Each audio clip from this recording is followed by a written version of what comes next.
মধ্যপ্রাচ্যে ইসরায়েলি আগ্রাসন এবার সব সীমা ছাড়িয়ে এক বর্বরতম অধ্যায়ের সূচনা করেছে, যেখানে দক্ষিণ লেবাননের আকাশে এখন বারুদের বদলে ঝরছে নিষিদ্ধ ফসফরাসের মরণঘাতী আগুনের বৃষ্টি।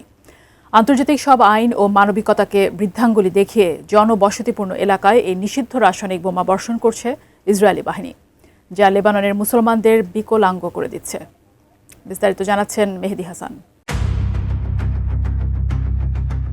সাদা ফসফরাস, যা বাতাসে থাকা অক্সিজেনের সংস্পর্শে এলে স্বয়ংক্রিয়ভাবে জ্বলতে থাকে।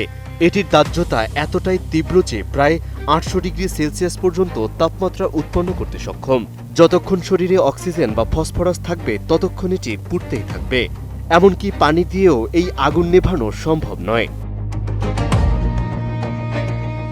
এই ভয়াবহ বৈশিষ্ট্যের কারণেই যুদ্ধক্ষেত্রে সাদা ফসফরাসকে সবচেয়ে বিপজ্জনক দাহ্য অস্ত্রগুলোর একটি হিসেবে ধরা হয়। আর ঠিক এমন একটি অস্ত্রই ব্যবহার করা হয়েছে লেবাননের জনবসতির উপর। গেল ৩রা মার্চ দেশটির দক্ষিণাঞ্চলের ইয়হমুর গ্রামে আবাসিক এলাকায় সাদা ফসফরাসগুলা নিক্ষেপের ঘটনা সামনে আসে। এ বিষয়ে আন্তর্জাতিক মানবাধিকার সংস্থা হিউম্যান রাইটস ওয়াচ জানিয়েছে, তারা হামলার অন্তত ৭টি ছবি যাচাই করেছে।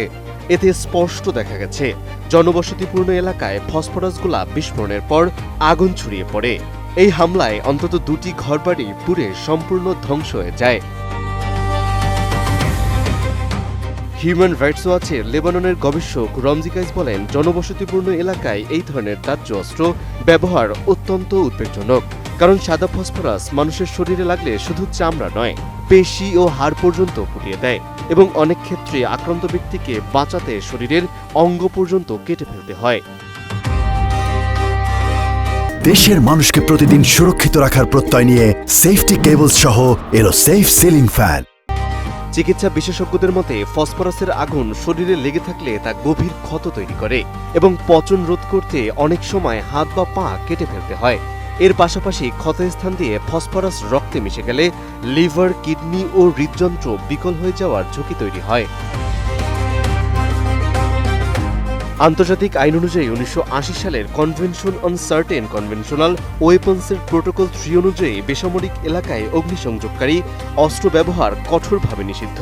তবুও এমন জনবসতিপূর্ণ এলাকায় ইসরায়েলের সাদা ফসফরাস ব্যবহারের ঘটনা এটিকে আন্তর্জাতিক মানবিক আইনের গুরুতর লঙ্ঘন বলে অভিযোগ উঠেছে। এদিকে দক্ষিণ লেবাননে ইসরায়েলি হামলা অব্যাহত রয়েছে। সর্বশেষ খবর অনুযায়ী নতুন বোমা হামলায় অন্তত ৬ জন নিহত হয়েছেন। পাল্টা জবাব হিসেবে হিজবুল্লাহ ইসরায়েলি বাহিনীর উপর হামলার দাবি করেছে। ফলে ওই অঞ্চল জুড়ে উত্তেজনা ক্রমেই বেড়ে চলছে। Mehedi Hasan, ATN news.